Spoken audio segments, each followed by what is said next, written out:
আসসালামু আলাইকুম। পুলিশ ঠিক তো সব ঠিক, কিন্তু প্রশ্ন হচ্ছে আমাদের পুলিশ কি আসলেই ঠিক? 24-এর বিপ্লবের পরে পুলিশের পোশাক পরিবর্তন হয়েছে ঠিকই, কিন্তু আসলে পুলিশ কতটুকু পরিবর্তন হয়েছে এই বিষয়ে যদি বুঝতে চাই, তাহলে আগে বুঝতে হবে আমাদের পুলিশের নিয়োগ পদ্ধতিটা কেমন। পুলিশের নিয়োগ পদ্ধতি বর্তমান যে সিস্টেম চালু আছে, এটা হচ্ছে 3 পয়েন্ট এন্ট্রি, যেটা আসলে খুবই খারাপ। এখানে মূলত লোক ঢুকে কনস্টেবল, ইন্সপেক্টর এবং বিসিএস লেভেলে। যদি বলি যে সিস্টেমটা আসলে বানানোই হয়েছে ঘুষ খাওয়াকে সহজ করে দেওয়ার জন্য।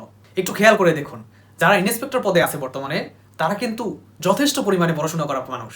শুধুমাত্র তারা হয়তো বিসিএস পরীক্ষাটাই পাশ করতে পারে না, অথবা বিসিএস পরীক্ষাটা দেয়নি। কিন্তু সমস্যাটা এখানেই, তাদের প্রমোশন খুবই লিমিটেড। একটা সময়ের পরে তারা আর উপরে উঠতে পারে না। যখন একজন কোয়ালিফাইড মানুষ বৈধভাবে টাকা ইনকাম করতে পারবে না, তখন তারা অবৈধ রাস্তায় খুঁজবে। আবার অন্যদিকে যারা বিসিএস পরীক্ষা দিয়ে সরাসরি ঢুকে, তারা সরাসরি এএসপি হিসেবে ঢুকে, একদম ব্রিটিশদের মতো বস লেভেলের। তারা কোনোদিন থানায় বসেনি, কিন্তু সরাসরি থানার উপরে গিয়ে বসে। তারা একটা ক্রাইম সিন ইনভেস্টিগেশন কিভাবে করে বা মামলা কিভাবে লেখে, এটা হয়তো ঠিকমতো জানেই না। প্র্যাকটিক্যাল জ্ঞান না থাকায় তারা অনেক ক্ষেত্রে থানার মূল কাজটাই বুঝতে পারে না। ব্রিটিশ পুলিশ বানানোই হয়েছিল মূলত মিছিল টাইপের যে জিনিসগুলো ছিল, এগুলো ঠেকানোর জন্য লাঠিয়াল বাহিনী। আজও আমাদের পুলিশের মানসিকতা সেই মিছিল ঠেকানোর ব্রিটিশ আমলের যে সাইকোলজি, ওখানেই রয়ে গেছে।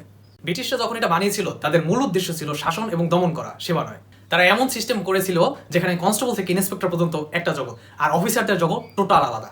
এই সিস্টেমটা তারা করেছিল যাতে বাঙালিদের নিচু পদে রেখে তাদের উপর নিয়ন্ত্রণ করা যায়। কিন্তু অন্যদিকে ইংল্যান্ডের পুলিশ ব্যবস্থা নিয়ে সারা বিশ্ব প্রশংসা করে, কারণ সেখানে আছে 1 পয়েন্ট এন্ট্রি ব্যবস্থা, যেখানে শুরু হয় কনস্টেবল থেকে এবং যোগ্যতা থাকলে সে আইজি পর্যন্ত পদোন্নতি পেতে পারে, যেটা আমাদের দেশে কখনোই সম্ভব নয়, কারণ আমাদের দেশের শিক্ষার মান এবং কোয়ালিটি এক নয়।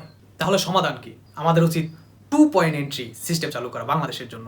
1 নম্বর গ্রুপ হবে যারা কনস্টেবল হয়ে ঢুকবে এবং কাজ শেষে তারা হাবিলদার বা মাস্টার ওয়ারেন্ট অফিসার হয়ে বের হবে। এটা কিছুটা সৈনিকদের মতো সিস্টেম। আর 2 নম্বর গ্রুপ হবে যারা সরাসরি বিসিএস পরীক্ষার পরে এসআই হিসেবে ঢুকবে। তারা সরাসরি এএসপি হবে না, তারা আগে থানায় কাজ করবে, কাজ শিখবে হাতে কলমে, তারপরে আস্তে আস্তে প্রমোশন পেয়ে আইজি পর্যন্ত হতে পারবে। তাহলে এই সিস্টেম যদি কার্যকর করতে হয়, তাহলে মাঝখানে এই যে ইন্সপেক্টর পদ, মানে মিডলম্যান যে পদটা আছে, এই পদটাকে আপনাকে বিলুপ্ত করতে হবে। বর্তমানে যারা ব্রাইট ইন্সপেক্টর আছে, যারা মেধাবী, তাদের একটা সহজ বিসিএস পরীক্ষার মাধ্যমে ক্যাডার অফিসার বানিয়ে দিতে হবে। আর যারা এই পরীক্ষায় পাশ করতে পারবে না, তাদের ওয়ারেন্ট অফিসার বানিয়ে একটা সম্মানজনক পদ দিতে হবে। যখন একজন অফিসারের সামনে আইজি হওয়ার মতো সুযোগ থাকবে, তখন সে আর ঘুষ খাবে না, কারণ সে জানে ঘুষ খেয়ে যদি বদনাম হয় তাহলে তার প্রমোশন আটকে যাবে। এছাড়া বিসিএস অফিসার হিসেবে তার আত্মসম্মান বা সেলফ রেসপেক্ট অনেক বেশি। মনে করেন সে আপনার কাছে পাসপোর্ট ভেরিফিকেশনের জন্য আসলো, সে আপনার কাছ থেকে ঘুষ তো খাবে না, বরং আপনি যদি তাকে জোর করে কিছু টাকা দিতে চান, তখন সেটা সে নিবে না, কারণ সেটা তার ক্যাডার হিসাবে, একজন ক্যাডার অফিসার হিসাবে তার আত্মসম্মানে বাঁচবে। তাহলে যদি এই সিস্টেম চালু করা যায়, তাহলে পুলিশ হবে জনমানব বান্ধব। তখন তারা শুধু মিছিল ঠেকানোই নয়, বরং তারা এলাকার অপরাধ দমনে মন দেবে এবং অপরাধ মুক্ত সমাজ গড়ার ক্ষেত্রে তারা এগিয়ে যাবে। ইনশাআল্লাহ সঠিক সংস্কারের মাধ্যমে আমরা আমাদের স্বপ্নের পুলিশ বাহিনী পাবো। আল্লাহ হাফেজ।